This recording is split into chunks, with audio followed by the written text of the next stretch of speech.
Então, a história do século XXI e os historiadores do século XXI, nós estamos nessa situação muito complicada, eu acredito, de tentar desvendar esses paradoxos, de desvendar essas relações.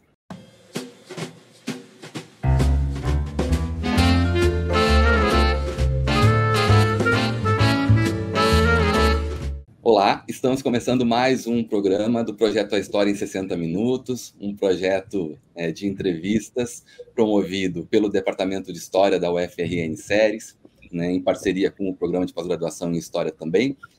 As entrevistas produzidas nesse projeto podem ser encontradas no YouTube, nos canais institucionais do Departamento de História e também do Programa de Pós-Graduação. Além da sua versão em podcast, as entrevistas podem ser ouvidas também na nossa conta no Spotify. É só buscar lá a História em 60 Minutos.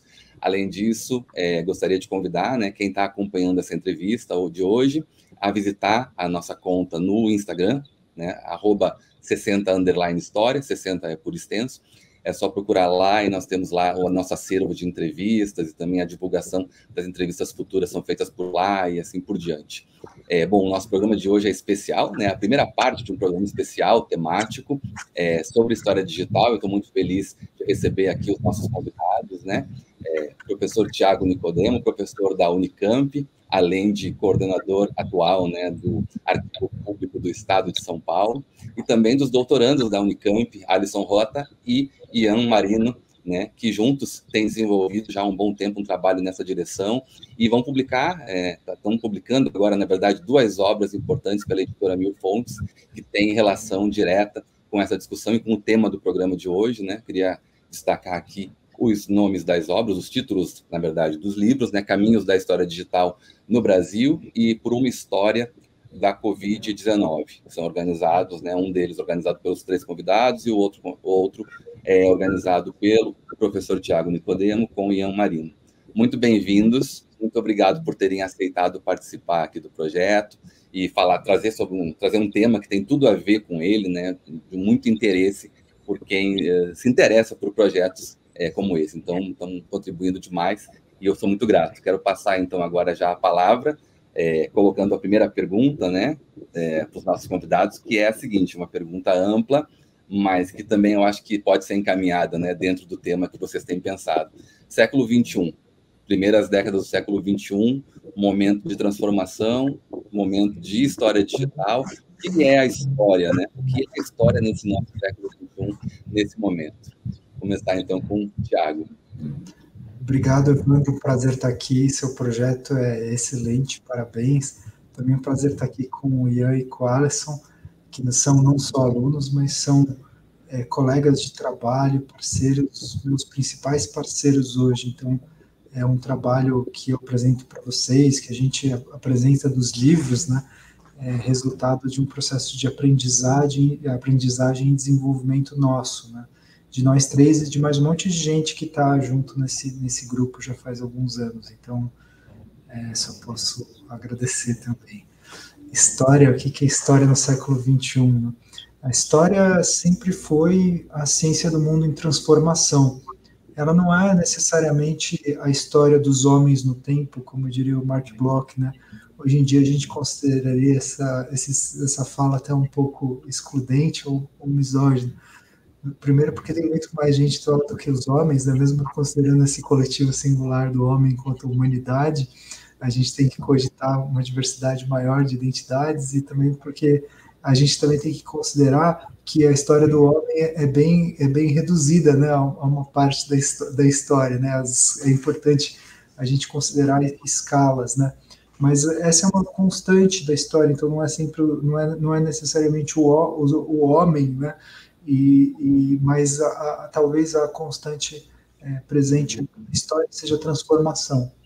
E a transformação é esse desnível, né, entre o que continua do mesmo jeito e aquilo que muda, né, esse déficit, né, que orienta a nossa experiência, e ela orienta também a nossa experiência de tempo, né, então, quanto mais a gente sente que alguma coisa mudou, quanto mais a gente vê a diferença entre o que era e o que passou a ser, maior também a sensação de aceleração do tempo, né? Então, muda a nossa experiência de tempo, né? A pergunta que a gente deve fazer é que, assim, ao longo dos tempos, esse processo, por uma questão de escalas e por uma questão de evolução técnica, ele sempre foi uma progressão, né? Especialmente a partir do desenvolvimento do capitalismo, né? Do capitalismo comercial, da modernidade enquanto um universo ideológico eurocêntrico, né, que foi junto com esse capitalismo se desenvolvendo de um centro para suas periferias, ele carregou uma experiência de história específica, uma experiência de tempo específica, né? Então a pergunta é, essa experiência ela foi só em expansão, ela foi em constante aceleração, e hoje em dia a gente só está mais acelerado do que nunca, né? É isso que marca a história? A gente tenta olhar assim, um pouco para a experiência que a gente está tendo, é que o contexto é muito mais desafiador do que esse. Porque a transformação, ela é uma transformação da própria natureza da evidência. Então você conta a história a partir do que aconteceu, daquilo que as pessoas viveram. E não tem como contar a história se não for por uma evidência. Ela pode ser uma evidência material, ela pode ser um registro textual, pode ser uma imagem, pode ser uma memória, mas você sempre vai contar uma história a partir de uma evidência. Só que a gente está vivendo num mundo em que as evidências elas se multiplicam numa escala que é nunca dantes vista, e elas têm um caráter cada vez mais instável, que são as evidências digitais. Então você vê, quando você tirava foto de 24 ou 36 poses na máquina fotográfica analógica, até voltou à moda agora, né? Acho que estou vendo alguns pertencentes à geração Z, né, comprando suas máquinas analógicas, mas eu não, né, eu só tenho meu celular. Mas a gente tirava 36 poses, hoje a gente tira 360, 3.600, 36 mil em uma fração de tempo, né, de segundos. E o que gera tudo isso é uma dificuldade muito grande de processamento dessas informações, né? Então, o desafio de fazer história, de contar a história do século XXI, que está por trás do desafio do que é história no século XXI, ele nunca foi tão grande, porque a gente não consegue dar conta das coisas que estão acontecendo na nossa vida. A gente está perdendo as ferramentas para gerenciar esse processo, né? Eu não sei nem se a gente está vivendo mais na história, e se é a profissão dos historiadores que vai dar conta desse processo de transformação do mundo. No fundo, a gente está perdendo também a governança sobre isso. Então, a história no século XXI, ela é necessariamente pautada por essa multiplicação e pluralização da produção de evidências e pela incapacidade que os profissionais de história e outros profissionais em ciências sociais têm de dar conta do que acontece, de preservar e de produzir memórias significativas. E também, ao mesmo tempo, das estratégias dessas pessoas, desses grupos, para que as histórias sejam devidamente contadas e preservadas. E nesse ponto, aí é uma constante da profissão dos historiadores. Os historiadores e as historiadoras sempre se preocuparam em preservar, em guardar e em disputar um campo da memória, né, de fazer com que essas evidências elas tivessem uma significação para o futuro, uma interpretação sobre ela. Assim, isso aconteceu com as poucas evidências que a gente tem da escravidão, ou porque tudo foi apagado, queimado, né, assim como as precárias evidências que a gente tem da ditadura e tantas outras poucas evidências que a gente tem, mas o fato é que a gente vive um colapso. A gente, ao mesmo tempo que a gente produz cada vez mais evidências, cada vez menos a gente tem condição de dar conta delas. Então, esse que é fazer história no século XXI, é esse grande desafio no mundo, essa grande incógnita de aprender as ferramentas necessárias, a experiência de vida necessária para fazer com que essa qualidade do historiador de dar conta da informação produzida, ela continue, de algum jeito, própria da nossa profissão, né? Que a gente consiga dotar os nossos alunos, as pessoas, a sociedade, de ferramentas para entender o que está acontecendo, né? Fazer história no século XXI é essa luta. Muito bom. Obrigado, Thiago. Imagina. Alisson? Bom, eu acho que talvez regredindo um pouco na resposta do Thiago, mas também pensando muito com o que ele falou, muitas das práticas que nós entendemos no século XXI, da história da historiografia, da escrita da história, elas existem desde Heródoto. Então, existem características muito antigas, né? Então, existe a questão da prova, a questão do documento, a questão da autoria. Então, existem características que se mantêm desde Heródoto, Tucídides. No século XIX, a gente tem um repertório teórico mobilizado incrível, né, debates incríveis que estão longe de ser esgotados ainda, né? Então, no século XX, a gente tem outros debates, muitos dos debates do século XIX não são fechados, e tem debates no século XX que são criados, né? E no século XXI, a gente entra sem resolver os problemas do XIX, sem resolver os problemas do século XX, mas a gente tem mais um problema, que é a outra camada que o Thiago expressou muito bem, que é a questão do digital. Essa é mais uma camada que, dentre todas as outras camadas que existem na escrita da história, ela surge para fazer mais uma bagunça aí no nosso ofício, e a gente está tentando entender o que está acontecendo ainda, né? Como que se produz documento, né? Como que a gente consegue registrar esses documentos, como a gente consegue fazer esses mapeamentos. Muito do que a gente, dos documentos históricos que estão sendo produzidos hoje, no século XXI, estão em bancos de dados privados, né? Então, são dados de redes sociais, metadados de redes sociais, bancos, ou são dados do governo que não são divulgados, né? Então, e dados do governo que poderiam ser divulgados como IBGE são sucateados. Então, a gente vive uma questão bastante delicada sobre a produção desses documentos e a conservação desses documentos, né? Existem projetos que tentaram, por exemplo, na biblioteca lá de Washington, eles tentaram, mais ou menos, acho que, eu não lembro bem o ano, acho que é 2006, 2009, acho que é 2009, 2006 o Twitter não existia ainda. Tentaram fazer um grande arquivamento dos dados do Twitter, por exemplo. Só que, hoje em dia, você tem tantos Twitters, você tem tanta produção de dados que é basicamente impossível você conseguir registrar tudo, salvar tudo. Então, entra também critérios de seleção que são próprios do ofício do historiador, que sempre que estiveram na tônica, por exemplo, da nova história social, lá do Hobsbawm e do Thompson, sobre a questão da quantidade, da qualidade, que você vê eles criticando muito as abordagens das ciências sociais, justamente pelo caráter quantitativo. A gente vê todo esse debate voltando com alguns elementos que são mais espinhosos ainda. Então, a gente ainda está digerindo o que é a história digital no século XXI, né? Eu acho que, de repente, nas demais questões a gente pode desenvolver outros pontos, e eu passo, de repente, a palavra para o Ian também, fazer um complemento aqui.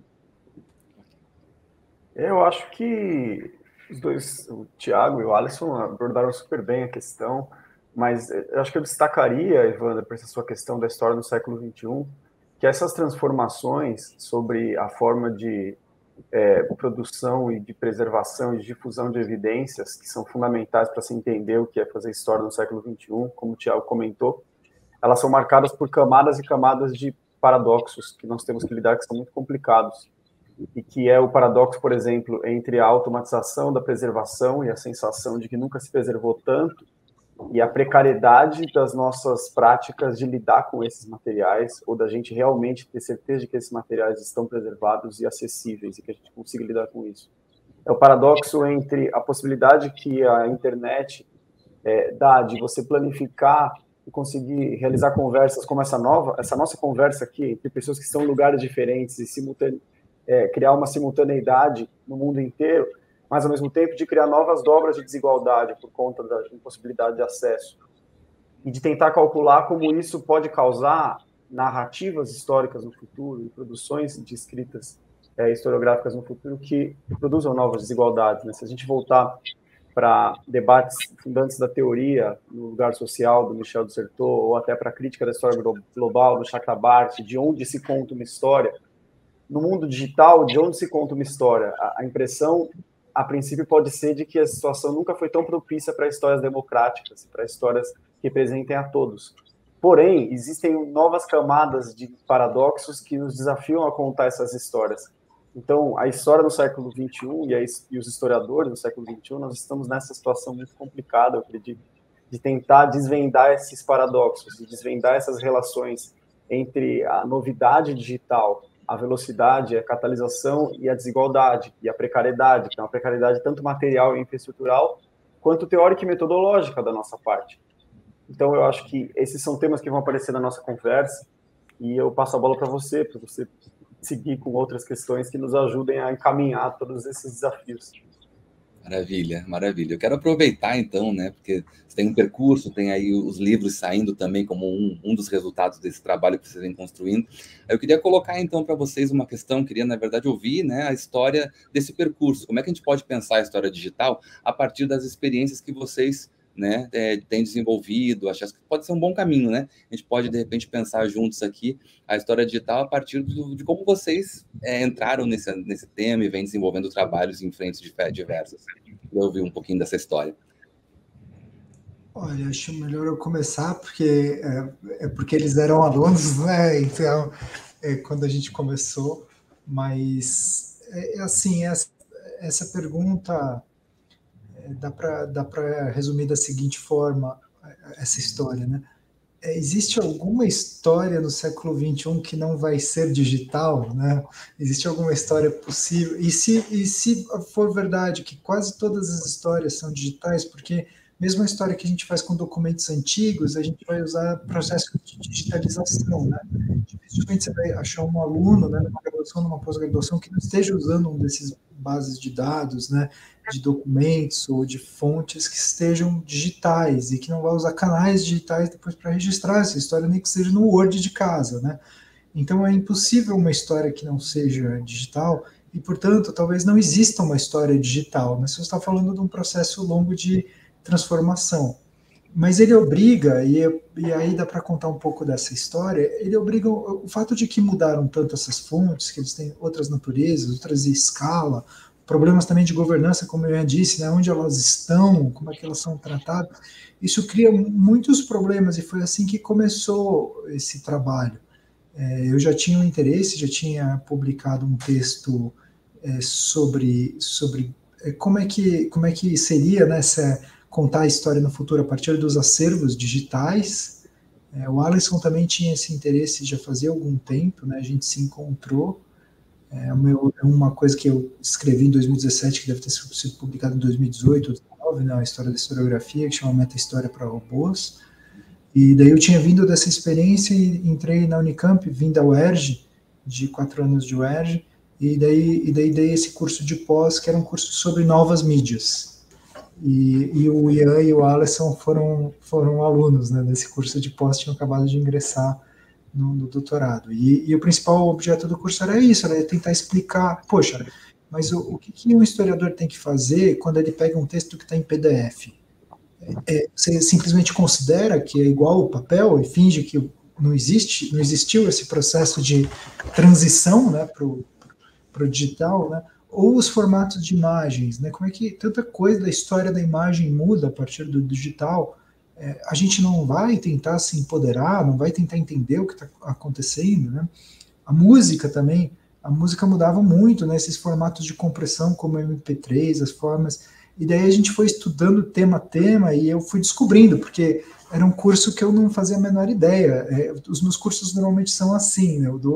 Eu tento dissertar sobre temas que eu não sei a resposta e estudar esses temas e fazer como que o curso seja parte desse processo, né? Deixo os alunos, às vezes, meio desesperados porque não tem obras, não tem um livro para eles se guiarem, né? O livro é o que está sendo escrito agora, né? Que foi exatamente o que aconteceu, porque depois o História Digital, aí o Caminhos da História da Digital no Brasil, ele conta com vários trabalhos finais desse curso. E depois com a contribuição de um monte de gente que a gente encontrou pelo caminho e que é super boa, né, alguns professores mais de diferentes níveis de experiência, né?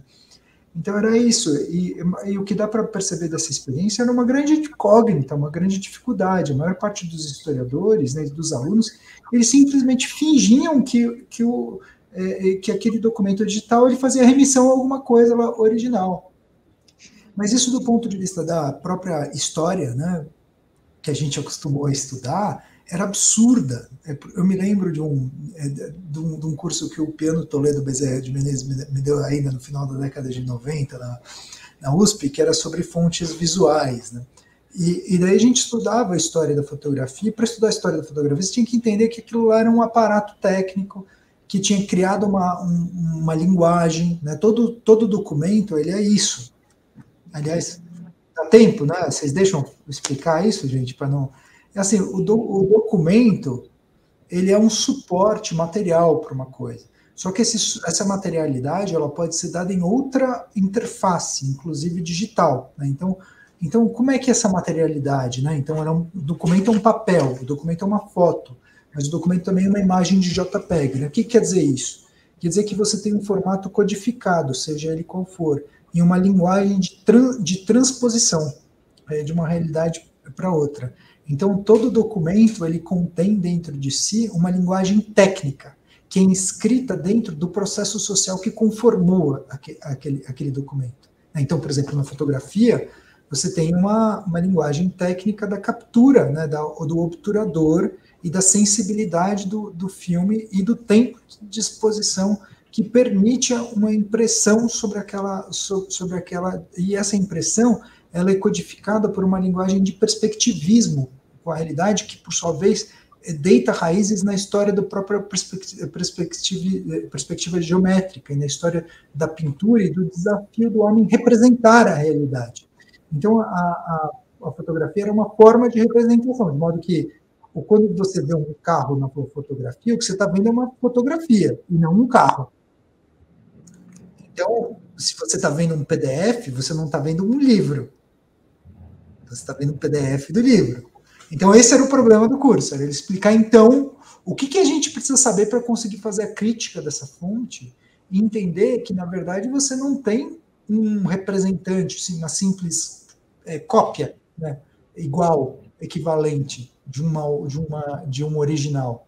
Você tem uma outra coisa, que produz uma outra realidade, né, que tem uma outra linguagem, que é produzida num espaço temporal sobre relações sociais específicas, né? E no caso, né, por exemplo, no caso do MP3, era muito patente, né, porque você resume a música e tira dela frequências que não são tão importantes. Então você cria uma espécie de tabela de equivalências entre aquilo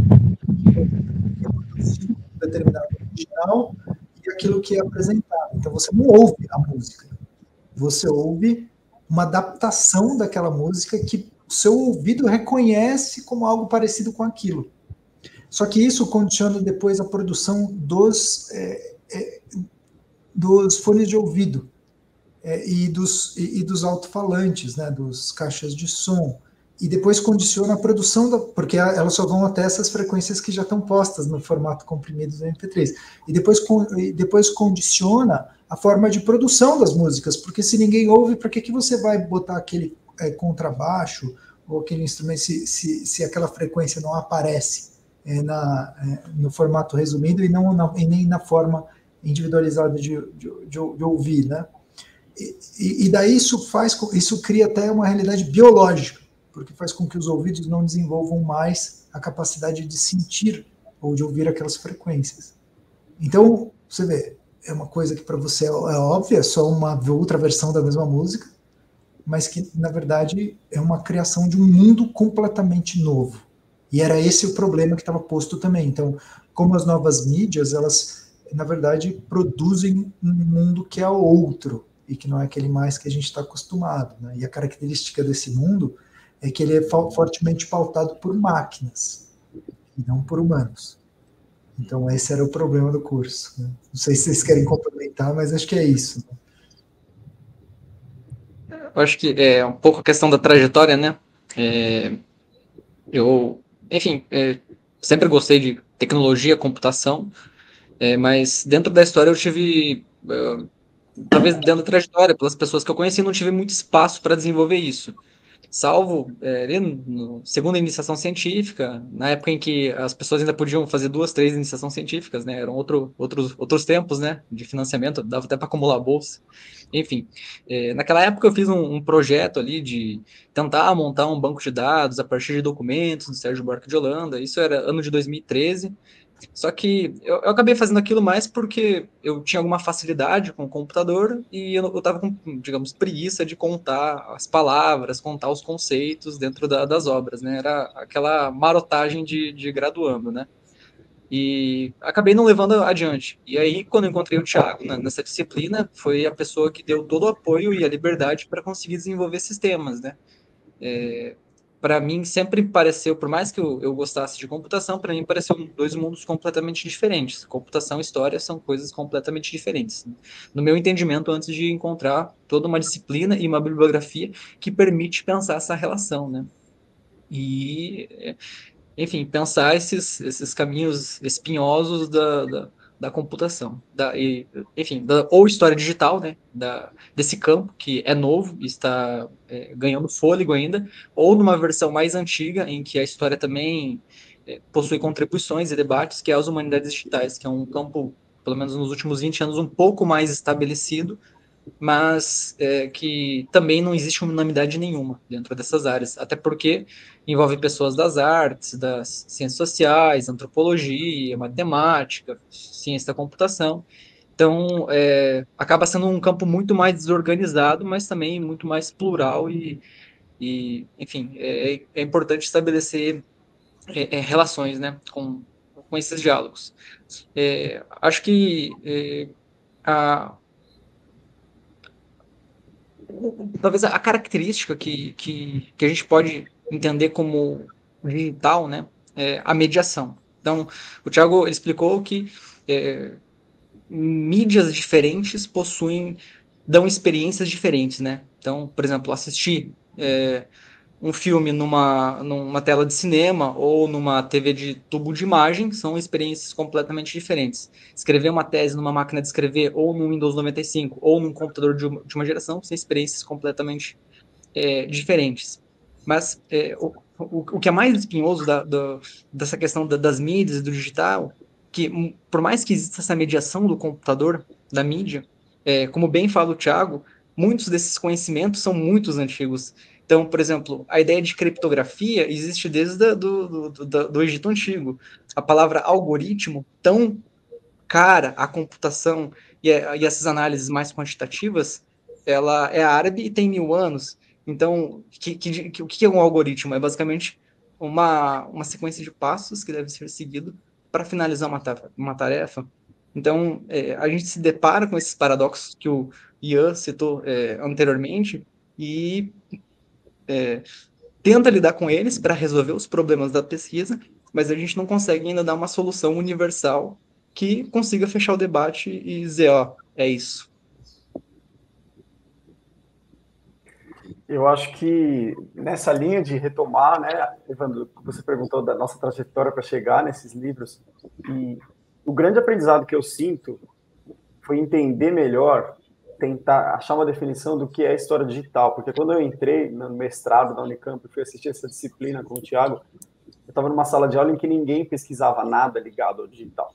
Nenhum dos alunos pesquisava nada ligado ao digital. E, em geral, na história, as segmentações desses nomes que nós temos, né, de história medieval, história ibérica, história moderna, elas dizem respeito ao objeto.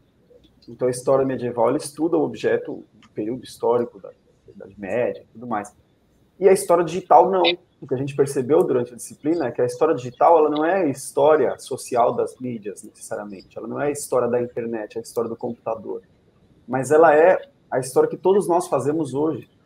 E a grande revelação durante a disciplina que nós fomos percebendo foi um processo em que cada um dos alunos, com as suas pesquisas, então é interessante perceber essa interface da produção do conhecimento com a sala de aula, foram percebendo que, caramba, o que eu pesquiso tem a ver com história digital. Então, por exemplo, eu estava pesquisando fundações empresariais, mas tem tudo a ver com história digital. O Alisson estava pesquisando um outro tema e outros estudantes estavam com outros temas dos mais variados, que iam da história da arte, a história da América pré-colombiana, e vários temas interessantes, e todos perceberam que o digital estava imerso ali. Então, foi uma percepção de que a história digital ela tem essa especificidade, e exige um esforço de cada um de nós para entender o lugar do digital nas nossas pesquisas, porque em algum lugar ele está. Eu acho muito difícil achar um historiador que não faça história digital hoje em dia no Brasil e no mundo. Essa pessoa deve estar escondida numa caverna em algum lugar, se ele existir. E aí, a grande questão é que esse livro, Caminhos da História Digital no Brasil, ele é um pouco autorreflexivo, porque é o caminho que nós traçamos. Ele surgiu da ideia do Thiago, lendo os nossos trabalhos final de cada aluno e pensando, caramba, é interessante isso. Cada aluno foi percebendo o lugar do digital na sua pesquisa. E aí o livro foi completado com participações, envios de capítulos de autores que já têm uma reflexão teórica mais consolidada sobre o tema.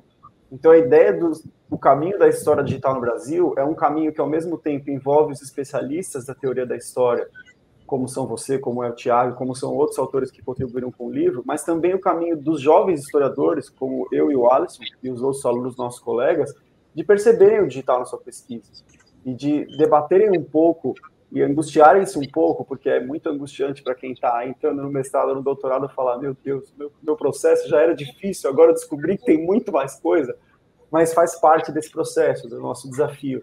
E eu acho que essa reflexão que a gente faz dessa nossa trajetória deixa isso um pouco claro. Muito bom, nossa, eu estou aqui fascinado com o trabalho de vocês e o percurso que vocês têm descrito, e essa ideia do digital que atravessa todas as áreas, né? Não seria só mais uma ideia de uma área ser inserida ou incorporada num conjunto de outras sub-áreas do conhecimento histórico, mas é algo transversal, pelo que eu estou entendendo, atravessa as pesquisas, né? E é algo para ser pensado de acordo com como se produz história hoje. É impossível não pensar dessa forma que não seja a digital, não é isso? É isso, não existe uma história digital, existe história.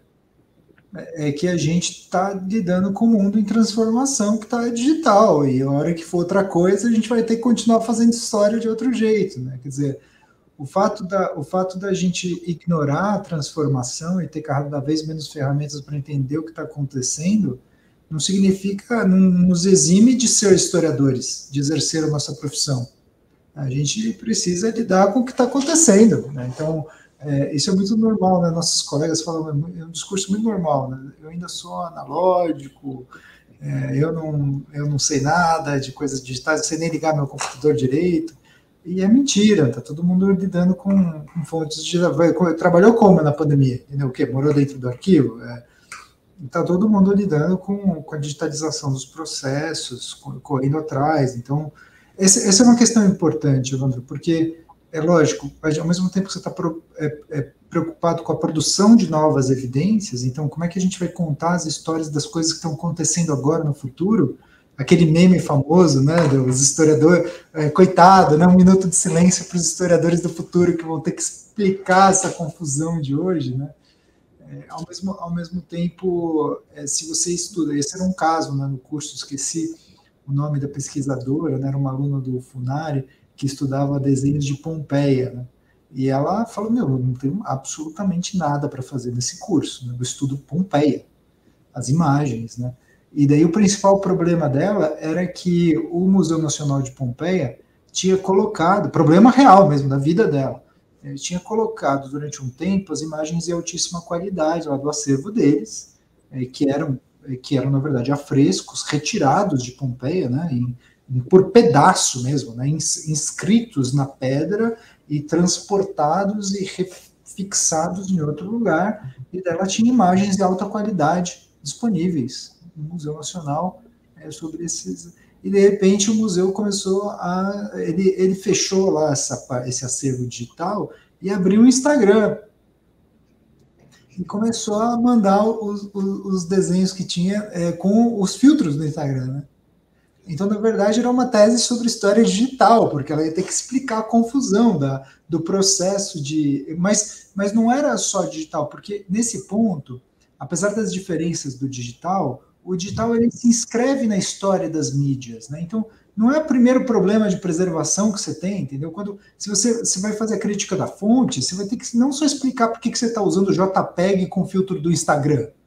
Você vai ter que explicar por que alguém tirou aquele desenho, que não era um desenho, na verdade ele é um afresco preso numa parede de uma casa, e enfiou, e como é que ele arrancou daquele lugar e enfiou no museu? E por que o museu servia? Quando que isso aconteceu? Por que isso aconteceu? Então, assim, como é que você vai analisar aí a imagem sem ter em consideração? E daí alguém lá achou que podia fazer uma digitalização de uma imagem, então ele mudou de novo o suporte.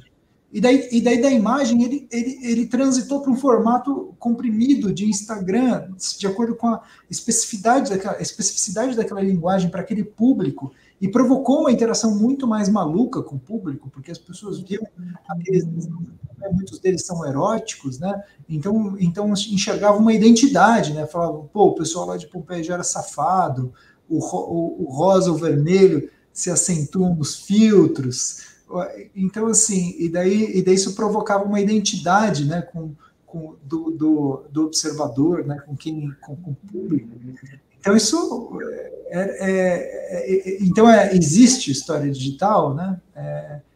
Ou a gente só está tentando sobreviver com a profissão? Eu te diria que a gente só está tentando sobreviver, e assim como os historiadores da fotografia tiveram que entender um pouco da máquina fotográfica, a gente tem que entender um pouco. Agora, tem mais uma coisa importante, que é a diferença entre você gerir a informação que é produzida e você preservar. Também isso é muito importante, porque os historiadores, eles têm um papel político também, não só para ver o que vai ser preservado, mas também para ajudar as pessoas a entenderem o que está acontecendo.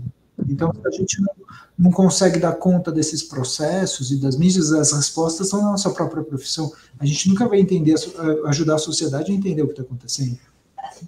E olha que está complicado de entender, viu? Tá muito complicado. Mas é interessante, né? Porque tem uma dimensão de práticas aí colocadas também, preocupação com as práticas mesmo, né? Mas acho que Alisson queria falar. Não, só uma brincadeira que, quando a gente estava combinando toda a organização dessa conversa, eu brinquei que o Evandro era um historiador digital, né? E de fato porque olha o que a gente está fazendo e o formato que a gente está fazendo e para onde vai, né? Um podcast que é um estilo de narrativa extremamente. Ainda que você possa fazer relações com rádios antigos, telenovelas, mas o podcast é um formato do século XXI, né? E a gente está produzindo nele.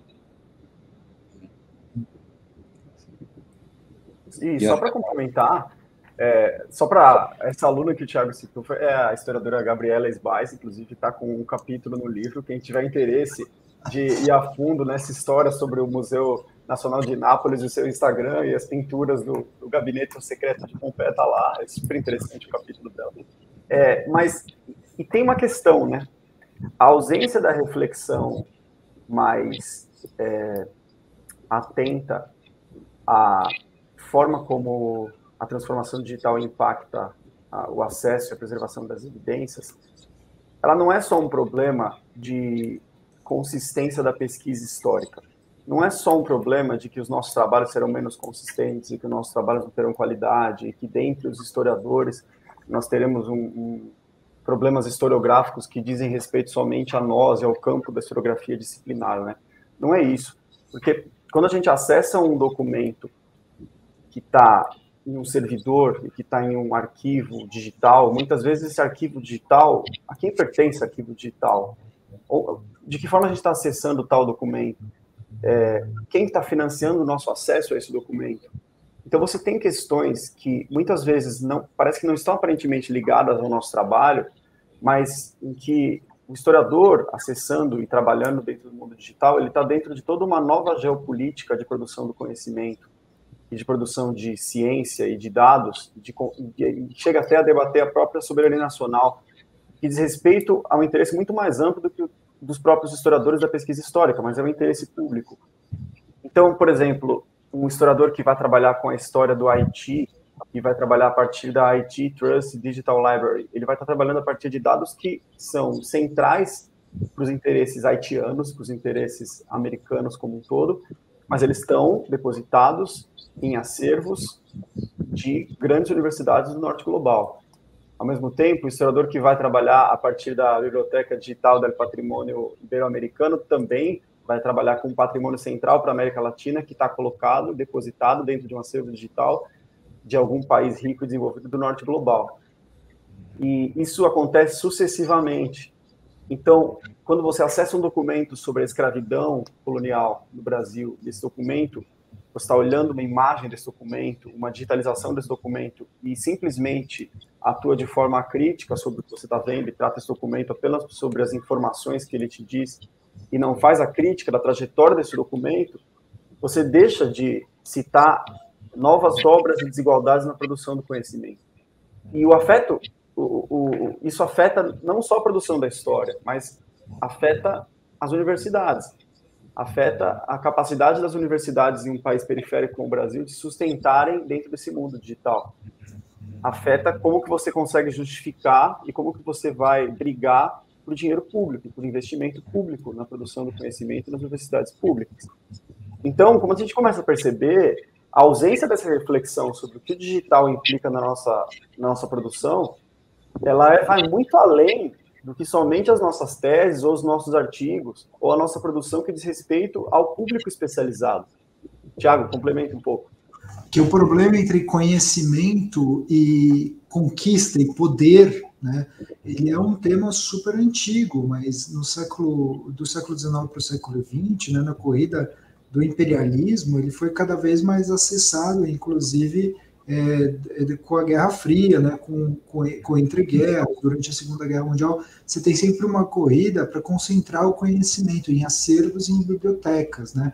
Então, isso todo mundo sabe das expedições do Brasil, na América Latina, do Humboldt, né, de vem aqui, o pessoal vem aqui desenhar, catalogar, obter informações e concentrar essas informações em outros lugares. Né? O lugar que o Alisson está trabalhando agora, o Instituto Ibero-Americano, é um grande acervo europeu, um dos maiores acervos europeus de documentos sobre a América Latina, que é basicamente resultado de uma corrida imperial prussiana, né, e de depois o que veio da República de Weimar, né?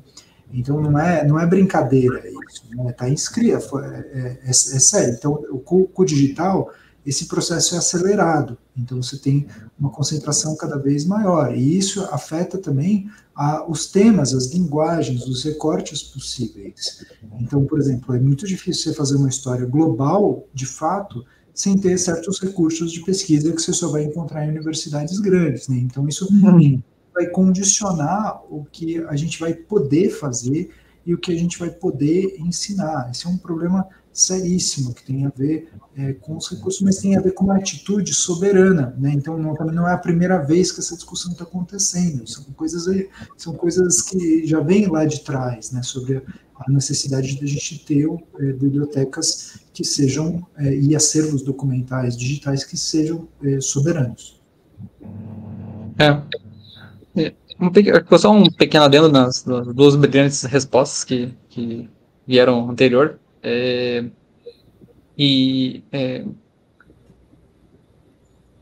Ainda que essas questões, por exemplo, de política pública, de digitalizações, a disponibilização dessas informações seja um problema hoje, mas, enfim, elas eram um problema 1000 anos atrás, quando, por exemplo, documentos da igreja não estavam disponíveis para os historiadores, né? Então, a gente está mais ou menos, a nossa profissão é mais ou menos treinada a desenvolver métodos para não ficar preso apenas a uma única fonte, né? Então, por mais que a gente não tenha uma política pública, poucos países do mundo têm uma política pública para preservação, por exemplo, de dados digitais, de redes sociais, nós temos nossos laboratórios, nós temos nossos métodos e a gente constrói os nossos acervos conforme as pesquisas que nós temos. Então, é uma relação antiga, mas que ela, como que eu posso dizer, ela está posta, falta uma palavra, vou reformular. Existem documentos analógicos que são antigos, né? São documentos que a gente tem como, a gente chama de analógico, que ele está num suporte material. E existem os documentos digitais. Esses documentos analógicos nem sempre eles estiveram disponíveis. Existem vários tipos de métodos. Se a gente pensar em história contrapelo, por exemplo, é um tipo de método para fugir de um tipo de documento específico e buscar informações que não estão tão visíveis assim, e até em documentos oficiais. Se a gente pensa, por exemplo, no outro tipo de documento que vem com o digital, né, que você tem a digitalização e você tem o digital nativo do ambiente. Então, tudo que se produz em rede social hoje, ele é nativo do ambiente digital. São dois métodos completamente diferentes. Então, documento digitalizado é uma abordagem, é necessário um tipo de tratamento. Esses documentos que são nativos do ambiente é outro tipo de abordagem que você tem que ter para conseguir construir essa documentação. Me refiro, por exemplo, a dados de Facebook, redes sociais, que são possivelmente formas de documentos que vão cada vez mais ganhar, ou até, por exemplo, o Thiago sabe bem as requisições de lei de acesso à informação, né? Tudo isso se produz digitalmente se produz informações e diz respeito a objetos que podem ser de interesse do historiador. Então, os métodos que a gente elabora de interrogação das fontes, eles têm justamente esse preparo, e é por isso que a gente consegue, a partir dessa precariedade que nós temos de fontes, de computação, de conseguir organizar um campo, mesmo com todas essas precariedades, a gente consegue produzir livros, narrativas, né? Então, a exemplo dos livros, do próprio texto citado das pinturas de Pompeias, por mais que exista todos esses entraves e paradoxos, os métodos que vêm desde 200, 300 atrás, eles ainda funcionam para alguns tipos de resoluções. Ainda que a gente viva um século XXI, à beira de um Brasil tensionado, podendo até flertar com o fascismo, a gente tem ainda algumas alternativas para pensar a escrita da história. Eu acho que o próprio contexto, de fato, que nós estamos vivendo, né, no Brasil e no mundo, né, coloca essas questões que vocês trazem como fundamental, né, a questão que envolve o mundo digital, no sentido mais amplo, para além da ideia de história digital, né, é muito importante, e também por isso que eu acho interessante a forma como vocês estão abordando, se eu estou compreendendo bem, achei fascinante essa ideia mesmo de pensar, né, toda a história digital, estamos no século XXI, então isso é bom porque muitas vezes eu tenho a impressão que a discussão, para quem ainda não tem contato muito próximo com esse campo da história digital, fica num ambiente um pouco assim teórico, ou um pouco afastado, parece algo separado, como se fosse uma discussão separada do conjunto da historiografia, quando na verdade não. O argumento de vocês é o argumento contrário. Nós vivemos num mundo digital e o nosso trabalho é atravessado. E aí, por isso que eu comentei antes, acho que quando o Thiago acabou de responder, né, ou quando o Ian, não me recordo agora, mas enfim, a ideia de prática, né, tem uma preocupação prática, das práticas em sentido geral do trabalho do historiador e da historiadora, isso é muito interessante, né, porque se coloca como um tema geral que atinge todas as áreas. Vocês levantaram problemas também políticos e econômicos que atravessam as preocupações de vocês, colocam numa perspectiva mais ampla. Eu acho que é uma forma muito rica de se pensar a história digital. Eu queria aproveitar o tempinho que nós temos ainda nesse nosso primeiro programa e justamente encaminhar a pergunta um pouco nessa direção, né?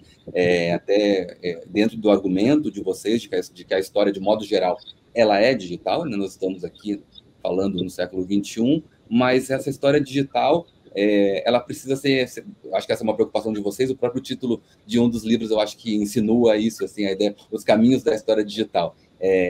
A partir dessa ideia assim, que se comprova na vida prática, assim, né, de que a historiografia, nossa vida é atravessada pelo digital hoje em dia, mas é preciso falar um pouquinho sobre isso, porque esse percurso não está evidente, né? Ele não é evidente. Eu acho que os caminhos da história digital do título indicam um pouco isso. Tem que falar sobre isso, né? Para fazer isso de fato se tornar ocupar a vida prática. Então, eu queria que vocês pudessem falar um pouquinho sobre isso, assim, dentro da agenda da história digital, assim, vocês falaram em humanidades digitais, em história pública, o que vocês pontuam como assim questões que são centrais dentro dessa discussão? Assim, não foi, Evandro, não foi essa formulação, né, uma teoria sobre a história digital, não foi nossa intenção, né? A gente, uma hora, viu que a gente estava se posicionando. E a razão para isso é que no Brasil, e talvez no mundo, tem uma tendência de enxergar a história digital muito colada na história pública e na difusão, no que é uma ideia de difusão do conhecimento histórico, né? E, no fundo, a gente está fazendo uma certa crítica a essa visão, porque ela tende a enxergar como se você fosse produzir a história do jeito que você sempre produziu, né, o seu texto, a sua tese sobre a Idade Média, e daí você vai passar por uma fase de elaboração que muitas vezes não é nem técnica do intelectual, mas do laboratório, porque você contrata alguém e formula um produto de difusão, né? Então um vídeo, um programa, um aplicativo com a ajuda de alguém que você não domina essa linguagem, e daí você vai fazer a difusão. Por isso que a história digital ela é identificada muito no campo da história pública, como se ela fosse uma resposta para você poder de extroversão daquilo que é produzido do jeito que sempre foi.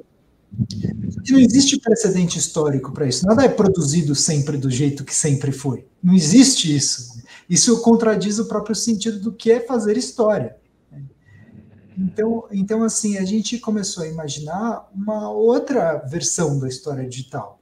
Uma história digital que olhasse justamente para o fundamento do conhecimento histórico, para aquilo que a gente, para as conexões com que aquilo que estão escritas na história da profissão e que podem ajudar o mundo contemporâneo. É isso. E daí a gente descambou para uma história digital que tinha uma relação com a teoria da história, com a história da historiografia, porque explicam a história da profissão, os fundamentos. Mas não se reduz a isso. Na verdade, a gente está dizendo uma coisa que é muito mais prática, como você disse, que os alunos eles precisam aprender a linguagens diferentes. E quando eles aprendem essas linguagens diferentes, a questão não é o produto que vai sair no final de extroversão, mas sim o caminho de aprendizado que você vai ter na hora que você tiver que entender uma coisa que você ainda não sabe direito. É só isso. Eu acho que, por exemplo, a relação, por exemplo, da história com a computação, ela, acho que além por exemplo, dessa questão da não suposta história pública, mas dessa história para divulgação, né, digamos, de uma interface maior, um contato maior de nossas narrativas com um público maior, ele acaba sendo um pouco mal interpretado, ou seja, ele acaba sendo, como que eu posso dizer, peraí, só um pouquinho que tô travando aqui. Peraí, vocês estão me ouvindo? Sim, estamos ouvindo bem. Tá. O problema da história pública é que toda história pública no Brasil, o problema é esse. Toda história pública. É basicamente esse. Então, não existe uma história pública. O que nós fazemos é história pública. E o que a computação, ela traz, digamos, uma das várias facetas que ela traz nessa relação com a produção da história, é que acaba aproximando a história de outras áreas do conhecimento em algumas características. Por exemplo, medicina, física, matemática, no sentido de, no momento em que você está produzindo a pesquisa, você produz dados sobre ela para ser disponibilizados e serem dialogados com outras pesquisas que estão sendo desenvolvidas. Então a gente chama isso de metadados, né?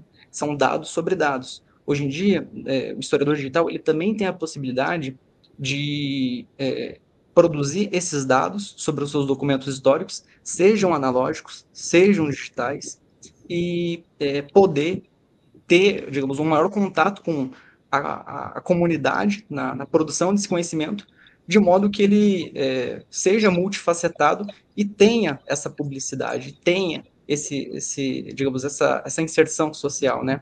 A gente, por exemplo, parece banal, mas vacinas produzidas em um ano, elas só são possíveis dentro da ciência de dados, dentro da divulgação massiva de todas as experiências, de todas as publicações que são reunidas, todas as coletas são feitas e comparadas num tempo muito rápido. Então, se você não tem esses tipos de métodos, levaria-se 10 anos para se produzir. Então, agora vocês imaginam como que seria, por exemplo, a produção de uma história em que todos nós fôssemos treinados para conseguir produzir esses dados e conseguirmos disponibilizarmos eles no desenvolvimento da pesquisa. Então, a capacidade de informação que a gente tem, por exemplo, num congresso, que a gente fica sabendo, numa live, se a gente tivesse um repositório em que a gente pudesse colocar todas essas informações das nossas teses que estão sendo elaboradas, com certeza a gente não ia ter mais tese duplicada, a gente não ia ter pesquisa que possuem partes parecidas, a gente ia ter uma dinâmica muito melhor de produção de narrativa, e isso ia ser até melhor para o público leitor, que ia pegar trabalhos mais bem consolidados e elaborados enquanto narrativa final. Isso evidentemente é uma das facetas do digital, né? Uma delas, porque quando a gente, por exemplo, fala em podcast, a gente está falando em formato de narrativa. Quando a gente fala em storytelling, é outro formato de narrativa, é outro tipo de abordagem. E isso não deixa de ser menos pesquisa ou mais pesquisa, né? Porque é aquela máxima do Paul Ricoeur, né? A história ela só faz sentido quando o leitor pega e se apropria da narrativa e dá sentido, funde um horizonte de, né, utilizando também Gadamer, funde um horizonte de expectativas com o horizonte de quem interpreta, né? Perdão, o horizonte... agora, não é Gadamer, isso é Kozelek, mas o Gadamer tem a fusão dos horizontes hermenêuticos, era isso, que é o horizonte da experiência com o horizonte de quem interpreta a experiência. Eu acho que, para falar brevemente, para a gente se encaminhar, né, para o final dessa primeira conversa, acho que a gente podia refletir sobre uma agenda de uma história digital a partir de uma das primeiras grandes falas de historiadores e mais famosas sobre o que seria a computação, né? Aquela famosa fala do Leroy Ladurie, falando que nos anos 60, 70, discutindo que o historiador no futuro será um programador ou nada será. Claro que inebriado na história serial e na capacidade de lidar com dados, o computador parecia uma ferramenta incrível para potencializar um trabalho que é o trabalho que eles já vinham fazendo no universo analógico. E a ascensão da história pública e a necessidade de pensar novas formas de atuação profissional dos historiadores e novas formas do historiador se dialogar com a sociedade, pensar numa autoridade compartilhada, para citar um dos conceitos fundantes ali da história pública, né, no final dos anos 80, começo dos 90, o digital ele acaba aparecendo como uma ferramenta que vai ser interessante também para ser abordada nesse sentido. E a questão é que essa abordagem, como os dois comentaram, ela gerou muitas coisas legais. Ela gerou uma série de iniciativas extremamente interessantes. Só que ela, muitas vezes, refreou a possibilidade de você incluir o digital como um processo de reflexão incluído na formação do historiador, não de uma forma técnica superficial, ou então somente na parte de divulgação histórica, mas incluída na própria prática, como você comentou, e na função do ser historiador. O que eu quero dizer, a gente aprende, eu entrei na graduação em História em 2012, eu entrei na graduação em 2012, eu aprendi a fazer fichamento, eu aprendi a fazer crítica de documento, mas ninguém me falou nada sobre dados, ninguém me falou nada sobre a produção de dados e compartilhamento, sobre a produção coletiva de conhecimento, utilização de ferramentas para se produzir história no sentido de uma ciência aberta. Então, eu acredito que uma agenda incluir a história e incluir o digital dentro da formação de historiadores, da atuação de historiadores, não somente na esfera da divulgação, mas na esfera do fazer história e do construir a pesquisa. E isso vai deslocar vários eixos da pesquisa, do individual para o coletivo, vai deslocar a nossa concepção do que é um objeto, o que é um objeto de resultado de um artigo, de uma tese, para um grande banco de dados ou para um dashboard que possibilite a navegação sobre diferentes informações. E eu acredito que essas novas possibilidades que se abrem tem que ser o centro do que tem que ser essa nova agenda que a gente tem que construir junto, assim, de forma colaborativa. Perfeito, muito bom. Começamos muito bem essa primeira parte dessa entrevista aqui, com os autores, né, de Caminhos da História Digital no Brasil e Por uma História da Covid-19, obras que devem estar saindo muito em breve pela editora Mil Fontes, né? Eu acho que vocês já apontaram para a gente aqui, provocaram, assim, no melhor sentido da palavra, né, a gente a pensar um pouco sobre a história digital por outros caminhos, saindo um pouco, assim, às vezes, de algumas ideias muito preconcebidas, né? Trouxeram para problemas práticos, trouxeram um ponto de vista do meu, assim, até onde eu consigo avaliar muito inovador e muito promissor. E, bom, eu quero convidar todas que estão acompanhando hoje essa entrevista, né, que nos acompanhem também na segunda parte dessa entrevista na semana que vem, na próxima sexta. Vem muito mais discussão aí sobre história digital. Vamos falar um pouquinho sobre história digital e a profissão, a dimensão da profissão de historiador propriamente dita. Vamos falar um pouquinho sobre as relações da história digital também, enfim, com o ensino, com as práticas mais diretas também do cotidiano da pesquisa, né? Quero destacar também que falar sobre mundo digital necessariamente passa por falar por contextos de negacionismo, contexto de fake news. Estamos aqui no mês de outubro de 2022 no Brasil, inevitavelmente envolvidos com esses assuntos. Então, eu quero reforçar o convite, que continuem nos acompanhando, e na semana que vem a segunda parte. Desde já agradeço muitíssimo a Thiago Nicodemo, Alisson Rota, Ian Marino, por terem se disponibilizado a estar aqui falando com a gente sobre esse assunto tão interessante, tá bom? Então, semana que vem, a gente continua. Muito obrigado. Até lá. Tchau, tchau.